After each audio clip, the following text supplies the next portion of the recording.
эмнэлгийн салбарын цайлан нэмэгдэг өнөхөр одоо цайлан байхдаа учраас энэ ажилчид боловсролын хөрөлцөхгүй байгаа. Энэ тал дээр анхаарч ижил нэгдэг. Хоёрдугаар тань ерөнхийлөгчийн хүнсний хувьсгалын хүрээнд эх орныг өрсөн ургасан эрүүл хүнсний бүтээгдэхүүнээр хангах ногоогоор хангах асуудал байгаа л да.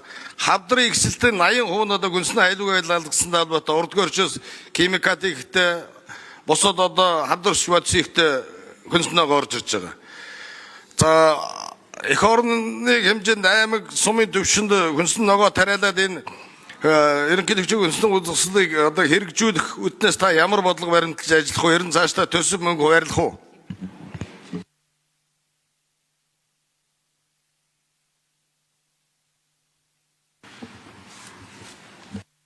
За зандан шитрээр дараа хариулт өгье.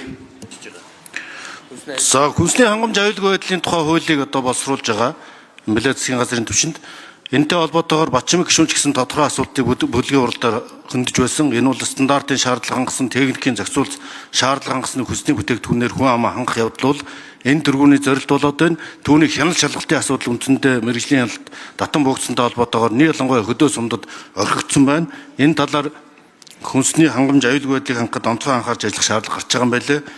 Энэ ч гэсэн одоо хөдөө аж ахуйн салбарт өөрчлөлт их том чиглэл болно.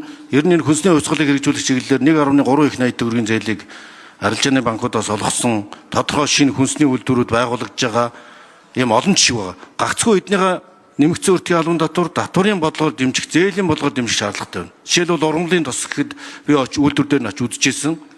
Нөөтийнхөө татварыг дийлэх үйлс. Тэр үйлдвэрлэгчд бол нөөтийн татварын дарамтанд орж идэг. Ягаад гэвэл тодорхой төлждөг учраас. Импортын бараавал гайл нөөтийн татвар дээр